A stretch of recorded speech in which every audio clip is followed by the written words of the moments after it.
3 and a 2 and a 1.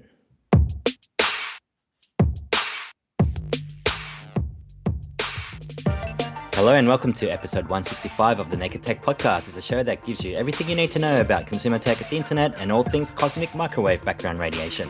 I'm your friend Jeff Kim. My name is Calvin Lee, and I've always thought Melvin was a stupid name. Melbourne was a stupid name? Melbourne? Yeah, Melvin, Melvin Capital. Yeah, capital of the Victorians. GameStop? No, not really into that story. No, the guys who. Okay, you might have to. Let's talk about that. Now, just to caveat GameStop, it is impossible to stay up to date with what's happening. Like, I enjoy Reddit, but my God, there's so much happening. There's so much toxic behavior. There's so many rumors.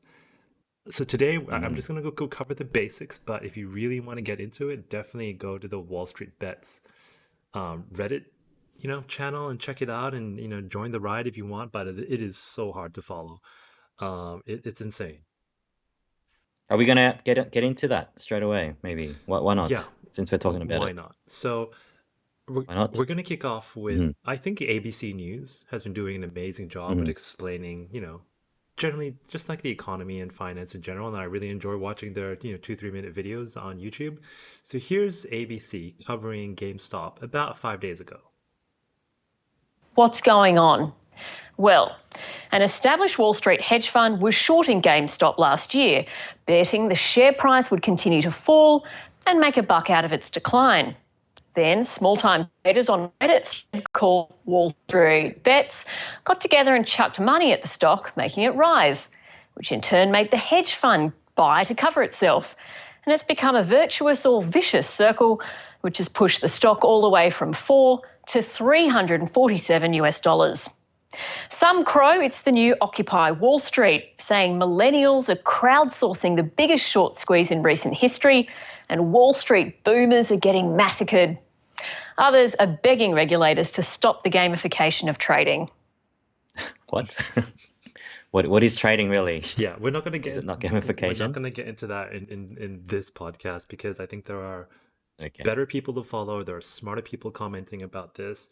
There are rumors of other hedge funds who were involved. There are rumors of Elon having a role. But the general gist is there was a hedge fund called Melvin Capital who were shorting GameStop to do poorly, just like everybody, right? Who buys games in a store? Sorry, EB Games. And the Reddit group, Wall Street Bets, found out about it, and they decided to corral the people in that group to buy the stock to push the prices up because screw you, Wall Street. It's gotten out of hand. There are billions of dollars lost. Hedge funds are closing, etc. If there's anything you've learned from today's show, and I hope that clip helps a little bit, just to give you enough to know just a little bit of what's happening, but it's a very complicated story that's changing by the hour. Don't believe everything you see on the mainstream media. There's just rumors of, now they're buying silver. It's a fascinating sort of, drama piece to watch on the internet, but there's so many unknowns. It sounds like, there are, plays in the shadow, in the background. Yeah, I wouldn't try to follow it if I were you. I mean, that's probably good advice, Kelvin. I've sort of fallen into the trap of just because there's been so much chatter with this, and I never watched the movie The Big Short, so like I kind of understand what it's about when you're shorting something, a stock of some kind. I thought I've got one clip on this, and I thought just to explain what that is. This pretty much explained it for me. Amazing. So hopefully this works. It's an iPhone analogy. So here we go. This is from the Vergecast. Let's say that I borrow your iPhone. Okay, it's a brand new iPhone and I borrow it from you. And I say, I'll give this back to you in, 2 weeks. Okay. And during that time, Apple has just a fire sale on that specific kind of iPhone. And so what I do is I sell your iPhone at the original price. And then I go buy the cheaper iPhone and give it back to you. Thank you, Data. that was my reaction as well. But I mean, essentially, when you're shorting something, you're betting that a company will fall, like a antiquated business model of selling software in a box. Couple of other companies that's been targeted, AMC, Yes. which is a cinema chain, and we talked about them a couple of times based on certain things that have happened. They looked. Well, I mean, I just watched a half an hour video of Dan Murrell saying cinema is now saved because of this. But anyway, going back to the shorting business. So basically, it's a way to make money from borrowing some stocks from someone, sort of promising that you're going to give that back. But in that time, when you've borrowed it, you sell off at the big price, but then you buy at the lower price after it's gone down.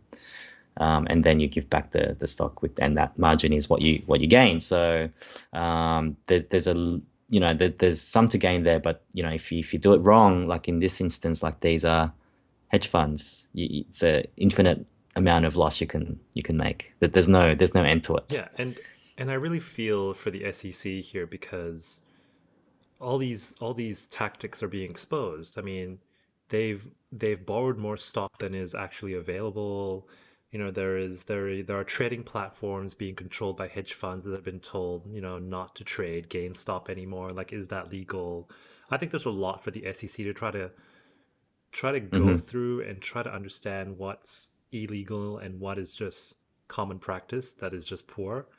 Um, yeah, fun to watch. I didn't buy any GameStop shares. Got children to think of. But if you've bought some GameStop shares, or if you're buying into any of these shares, let us know what you're doing and why you're doing it, and like, how would you explain to someone who knows absolutely nothing about shorting and share trading? I think that would be interesting. Mm-hmm. Yep, and I did learn a new term, the short squeeze, Mm-hmm. which is this is what it is. Um, yeah, so panic stations in Wall Street. Yep. So let's move on to something that we've sort of been in our backlog to talk about, and it has been a little while. So, listeners that have reached out recently, we're back. I guess we've had some scheduling issues, Mm. Kelvin, but like we're back, we're refreshed, we're ready to go for a big 2021. We're gonna quickly touch on CES. Which is an annual thing. It's a bit of tradition for us. I did have a look at last year, Kelvin, and we had 2 episodes of CES last year. And now we can barely come up We with covered it to one. death. Yeah, so I think it's going to be a shortened version. But just to illustrate, I guess this CES was a little bit different. Last year was pre-pandemic. Here is Marquez talking about, I guess, essentially like the way we've covered it in the past is how everyone else is covering it, because like not being there basically. So he's going to give you a little flavor of that. And that's the whole point of CES is they have these demos, they hook you in, they've got this giant keyboard, they've got this random segue, whatever it is, and you see it and you try it, and you were never going to even go, but you sort of stumbled across it on your way to other things. And that seems very hard to pull off in a virtual way. Sorry, I probably should have mentioned that he's talking about email marketing here. So all the little guys, the big guys have the big booths, and they've got lots of eyeballs, even when it's virtual.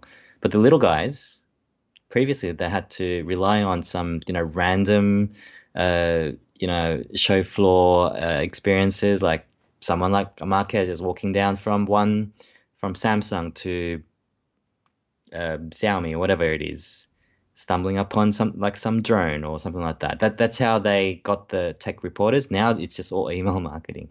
That's interesting take. Yeah, and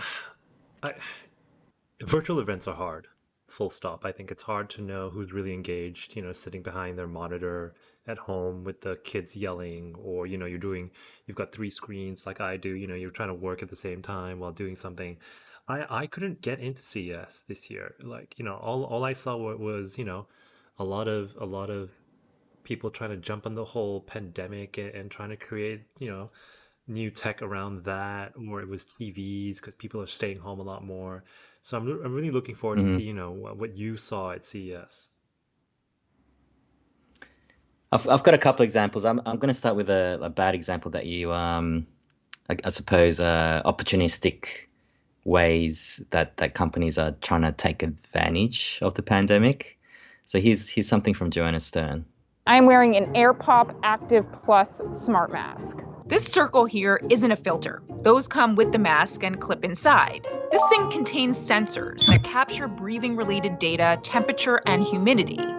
Then, via Bluetooth, it delivers that data to your phone, so you can know more about your breathing and the outside world. All for $150, Calvin. Oh, I can't wait. Yeah. I mean, like, I do have problems breathing sometimes in a mask, but like, do I need my phone to tell me that I'm having problems? I'm not sure. Yeah. Look, I hopefully with the vaccine now, in a full rollout, like all this just goes away next year. So it's such a gimmick. I haven't seen one in action yet. I know, there are companies like Razer trying to make a mask, that has a microphone and it's Bluetooth connected. Like, how heavy is that thing gonna be? You know what I mean? Like, it just doesn't seem comfortable to me.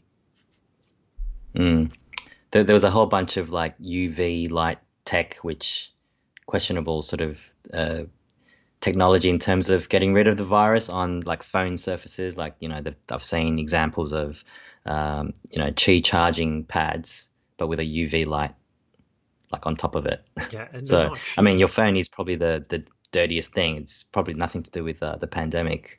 It's probably just your own germs you need to worry about. I've also something cool. Okay, so yeah, we can go on about robots and things like that, but I think we kind of covered them to death last year. I feel like we had two episodes worth. So yeah, you got your rolly tennis ball type of robots. I guess they progressively get smarter every year. So yeah, robots are coming, guys, whether you like it or not, and they're going to help you around the house. I've seen things like doors opening. There's some sort of sensor, so your door to a room will open automatically for you. Okay, that's all right, I guess, for accessibility purposes. Now, this one I am excited about, and I've got Brian Cooley from CNET. He's like a senior editor there. He sort of gets into the auto side of things, and he's going to talk about a partnership with Panasonic and a UK-based laser holographic company called Invisix. Can't remember if he's going to mention that, but here it is. The two of them are going to work on a augmented reality engine to use the windshield as an AR display space of relatively large size and really start to label things out there in your driver's view. I think this is a really overdue trend that's going to revolutionize the information display of driving in context. I get particularly excited about Panasonic, though, because they're a heavy hitter in the cabin tech business and providing it to car makers. Yeah, it's a good point because Panasonic's already, or that their technology is already in cars on the dashboards and things like that. But so yeah, I think that makes it real or more real than like if this was just a startup like in Visix. If they did it by themselves, probably not as likely that's going to happen anytime soon. But this, we know this technology exists. The AR part of it, I'm not exactly sure if there's going to be eye tracking. So like, for those arrows and lines to line up perfectly with the road, it has to be in the line of sight, right? So I assume there's got to be some sort of eye tracking as well, but maybe we're a little bit early for that. But yeah, just in principle, I think this is good, right? Yeah, and I totally believe that the tech is there. Like my Subaru Forester has eye tracking technology to make sure that I don't look away. So every time I look away, it just goes, look ahead, look ahead, look ahead. So there is existing technology that can do basic eye tracking. I've seen Mazdas and Mercedes Benzes with heads-up displays, short for HUD, that are already prevalent. There is also on the windshield, but also yeah. The screen behind the steering wheel, where traditionally where your speedometer is, that could easily also become a screen that shows what's in front. So it could be a double screen there. some cars have night vision that can show up at where the speedometer is. Yeah, I totally see this happening. I'm surprised it hasn't come any sooner. I think it does rely on like a confluence of different technologies coming, sort of coming together at the same time or at the right time. Yeah, so interesting one. I think for those that are listening and not on the Twitch stream or the YouTube stream, it probably just worth describing. Like imagine, I think Google Maps has a new feature where if you're walking around, it shows you directions, but you could sort of do the AR version now. So it's kind of like that, but not on your phone. It's on your car windscreen. So it's like playing a video game. Yeah, or just imagine like Top Gun and the displays that the fighter jets have where it shows data.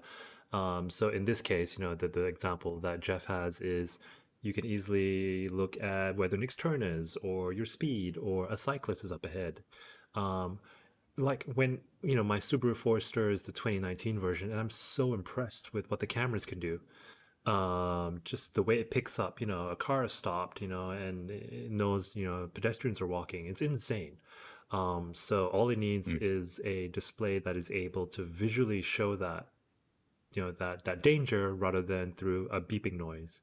So yeah, totally plausible.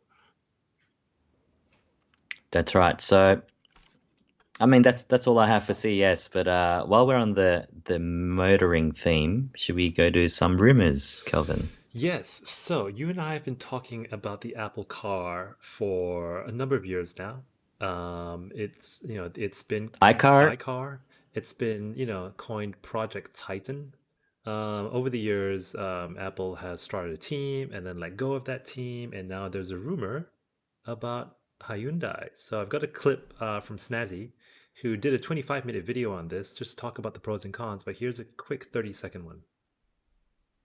Now, the report entailed that Apple would either have Hyundai manufacture its vehicles at the Kia Motors Georgia factory, or that Apple would partner with Hyundai and build an entirely new factory capable of up to 400,000 units annually, specifically for Apple's new vehicle or vehicles. Holy crap! Hey. I thought this was more than a rumor, Kelvin. Well, there's now another rumor on the rumor that Hyundai is getting a bit nervous. The leadership at Hyundai, well, the rumor is this good for Hyundai? They're worried about the rumors that companies who work with Apple tend to get very little control on decision making and the supply chain. So I think that there is an agreement to form a partnership. It just comes down to does Hyundai make the car for Apple? Does it sort of license its IP to Apple? I think, which is the smarter decision. So they still have autonomy. It's a big decision for Hyundai. Yeah, I feel like Apple has a lot to gain from that relationship, right? Like Hyundai, they're making electric cars by the bucket full, and they're already going down that path. So what are they really gaining? I guess they're sort of getting a bit of, I don't know, the bit of that Apple brand prestige, if anything. Yeah, and I think Snazzy in his video also mentioned a really good point. Like what makes Tesla so special compared to all the other EV cars out there? Autopilot. So can Apple give Hyundai that leverage in terms of AI, ML, AR, that software? No one knows what it looks like. Is Apple able to produce something as amazing as Tesla's Autopilot? So Hyundai doesn't know that, right?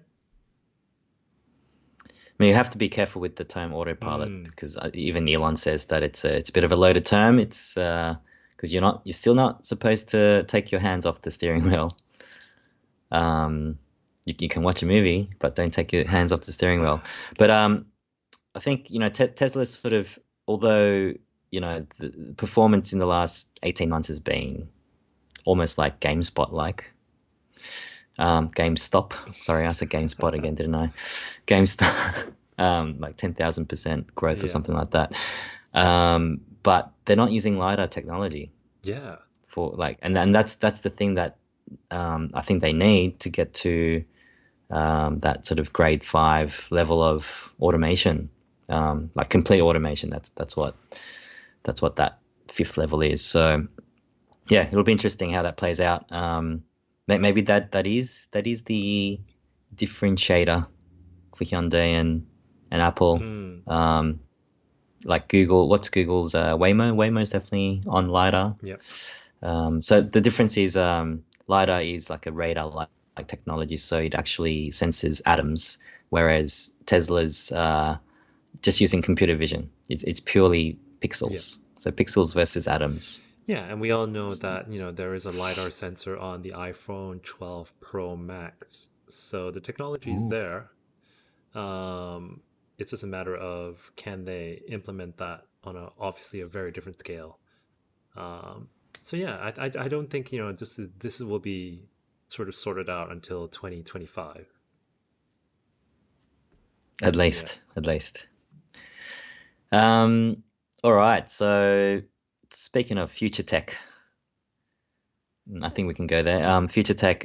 This something completely out of different to what we've been talking about tonight. So, all right, I'm going to give this a go. But this is dealing with quantum mechanics, my favorite subject, Kelvin.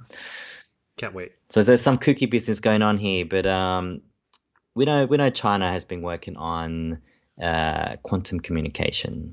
It's also referred to as QKD, which is quantum key distribution.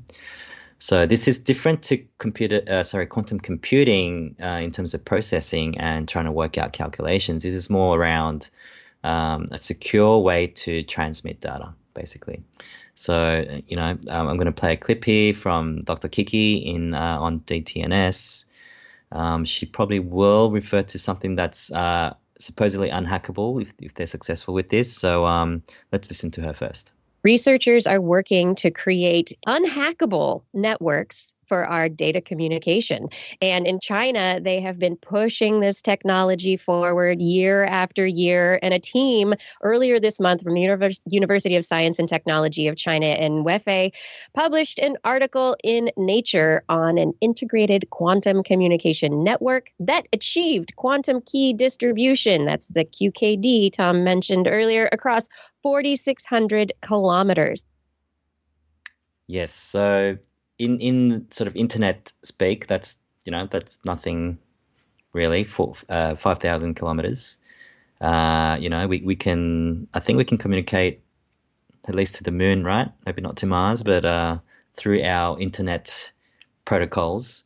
This is a brand new type of thing. And there is zero lag because it is using quantum mechanics. So one of the qualities or characteristics of quantum mechanics is that there's like a twin. Oh God, I'm trying to think of the term, but like if something happens, it's quantum entanglement. That's what I'm trying to think of. So basically, two things are entangled with each other, and as soon as you measure one thing on one side, it could be light years away.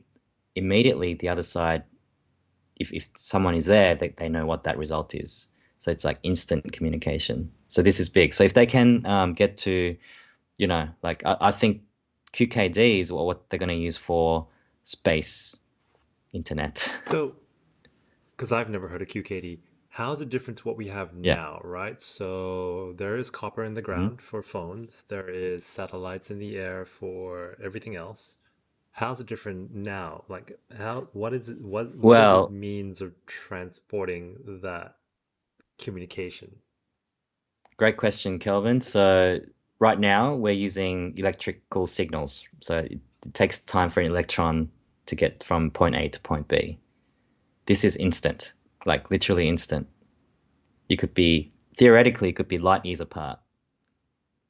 So like think about, Zoom. Mm-hmm. Like I'll be in Alpha Centauri. Apparently that's where Elon Musk has gone. He's gone from Twitter, and people are saying he's gone to Alpha Centauri. But I'm in another star system, and we can have a Zoom call. No lag. Like you've seen The Martian, right? You've seen The Martian. Yeah. So speaking with Matt Damon, there was that lag. You had to wait for like the light to actually travel between Earth and Mars, which took like 30 minutes or something like that. but we're talking about instant communication. So I think that's big. China is building this. I think I've got a second clip. Yes. This is going to blow your mind. This is going to blow your mind. And this Nature paper described the integration of these two methods as an average key generation of 47.8 kilobytes per second. And if you remember old dial-up modems being around 56 kilobytes per second, that is almost on par with old dial-up modem speed. The quantum communication network served industry banks, power grids, and government websites. They're already running this network. So they've got a network that's using quantum mechanics to communicate in a very secure way. For the moment, it's apparently unhackable. Obviously, things will happen in the future and they'll figure out a way. But for now, it's like unhackable. Doesn't matter if you have the biggest and most powerful quantum computer. Like you can't unhack this. You can't hack this. And yeah, they've got a little, modem size thing in terms of throughput and bandwidth that can send data to each other in a very secure way, like 4,600 kilometers. So like think where we were with dial-up modems. When was that? Wow. The mid-90s. 95, yeah. 25 years later, we've got 5G networks and crazy things like that. So yeah, I think this is it. This will live alongside the internet. So essentially, China is building, and they are, to be fair, they are partnering with a bunch of other countries, US not being one of them, but they're building like a separate internet. So it says here in the article you shared from phys.org, China is using 700 optical fibers on the ground and 2 ground-to-satellite links to achieve QKD. So it still needs to bounce a signal, but it's the way it's transmitting the signal that is groundbreaking. That's right. Yes. Okay. So yeah, the type of data is exactly the same. There's nothing funky about that. Like technically, I was on the Wikipedia earlier, and it's just the way the polarization of light. I think that's how they work out the different bits of information. But yeah, like once I think I did read it. It might be on the article as well.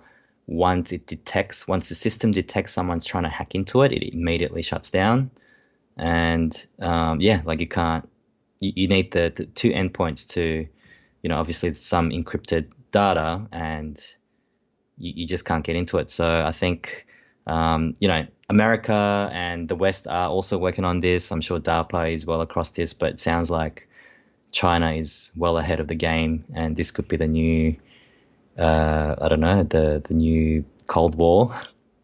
I mean, like the one who gets this first is going to have a huge advantage, right? Yeah, because it's basically unhackable, right? If you believe this. So it's all about secrets and more secrets. And if no one can tap into what China's saying to each other, then they've won the war.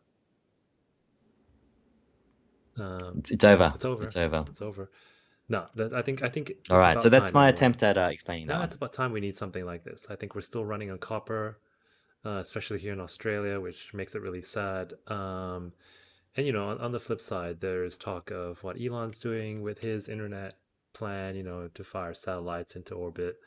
Like it's all happening. It's going to power, how my kids communicate. So, this is all good stuff. Apple is working on a CDN. Mm-hmm. So I think it's the information war now. So it's going to be different. Yes.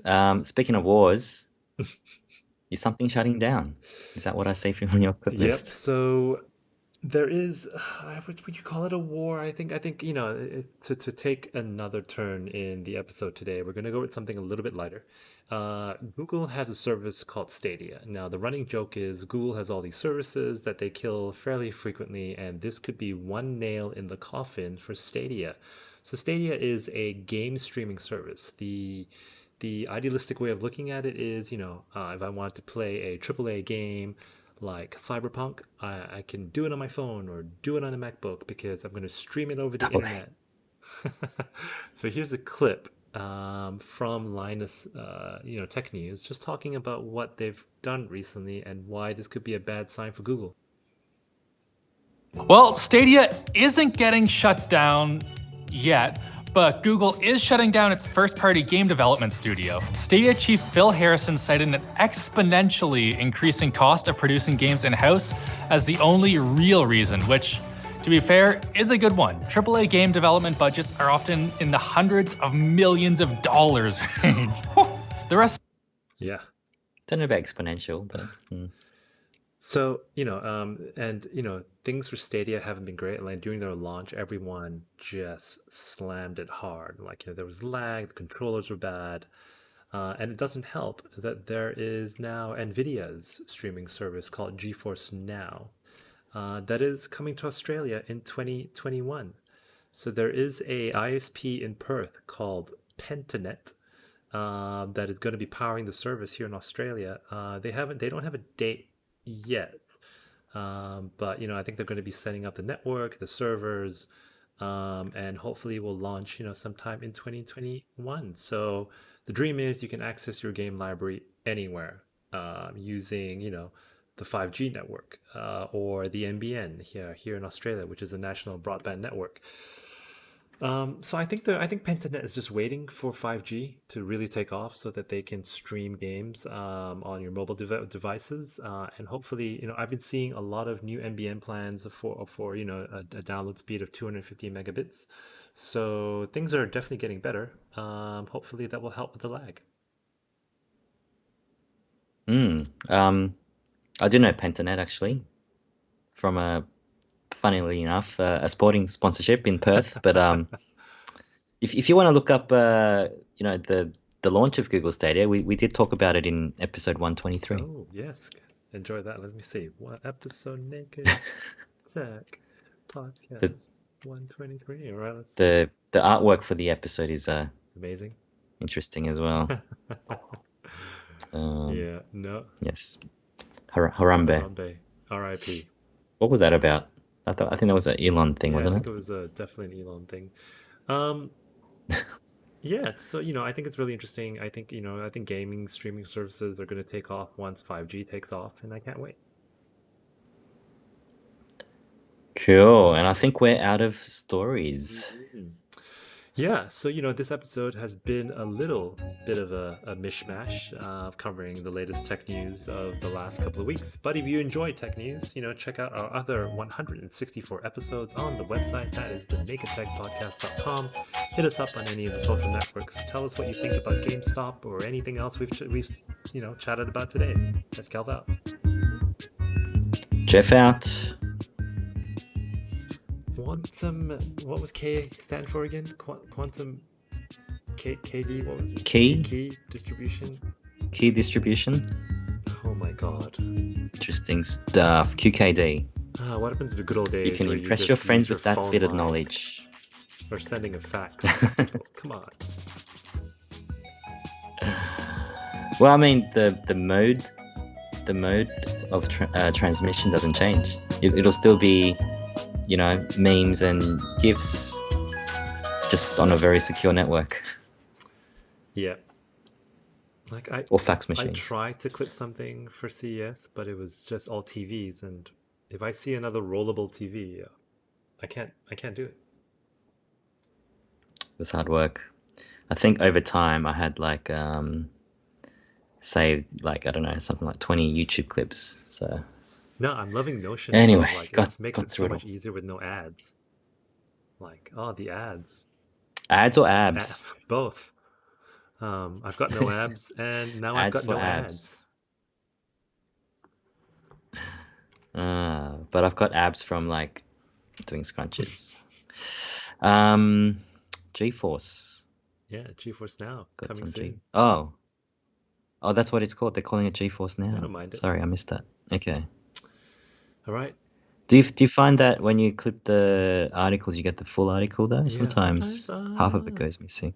So far, so good. I think enough. I think all I want is the picture and a couple of diagrams to help talk about the story. I think that's good enough. Yeah. Whatever I can. For sure. I mean, it doubles up sometimes. I think Verge does a lot of funky monkey stuff at the background.